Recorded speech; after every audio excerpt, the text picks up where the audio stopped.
देख रहे हैं आम टीवी। मोहतरम सामीन, ये सदी सिर्फ हमारे मुल्क की सियासत नहीं बल्कि पूरे खित्ते के लिए एक आईना बन गई है। बर्रे सगीर की सियासत अब महज कौमी सरहदों तक महदूद नहीं रही। जो तूफान बांग्लादेश में उठता है उसकी गूंज श्रीलंका में सुनाई देती है, और जो अर्त्याश नेपाल में महसूस होता है उसके असरात हमारी गलियों और बाजारों तक पहुंच जाते हैं। साधु संत हों या पादरी, आलिम हों या सियासतदान, सबके चेहरों पर तकद्दुस और शराफत का निकाब है, लेकिन दिल के नहा खानों में इक़्तिदार की वही पुरानी ख्वाहिश जागुज़ी है। कुर्सी की ये हवस न सिर्फ पाकिस्तान बल्कि पूरे खित्ते की सियासत का मुश्तरका मर्ज बन चुकी है। ज़रा सोचिए, बांग्लादेश में अवाम ने हाल ही में स्टेटस को चैलेंज किया। तवील इक़्तिदार के बाद वहाँ के ऐवानों में हलचल ने यह साबित कर दिया कि जब अवाम का सब्र टूटता है तो कुर्सी की कीमत बदल जाती है।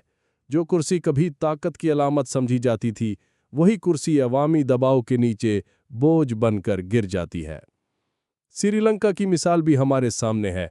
वहाँ मईशत के ज़वाल और करप्शन ने हुक्मरानों को मजबूर कर दिया कि वो अवामी गैज़ व गज़ब के सामने घुटने टेकें।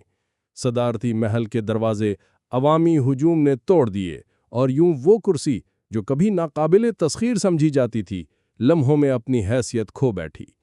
ये मंजर हमें बताता है कि कुर्सी की असल कीमत प्रोटोकॉल या ताकत में नहीं बल्कि अवामी एतमाद में है।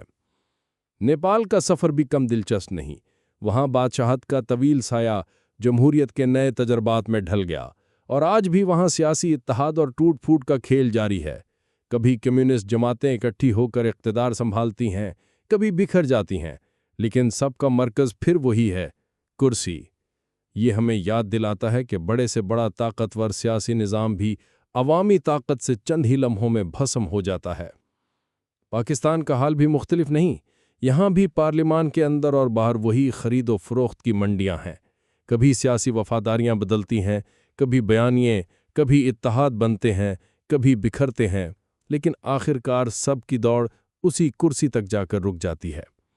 प्यारे पाकिस्तानियों, अगर खित्ते की इन मिसालों से कुछ सीखना है तो ये है कि सियासी निज़ाम जितना भी ताकतवर, जालिम और बेरहम हो, अवामी ताकत के सामने ठहर नहीं सकता। आज बांग्लादेश के ऐवान, श्रीलंका के महल्लात और नेपाल की पार्लिमान सब हमें यही सबक दे रही हैं कि जब अवाम उठ खड़े हों तो कुर्सी का नशा और सरकारी प्रोटोकॉल लम्हों में खाक हो जाते हैं।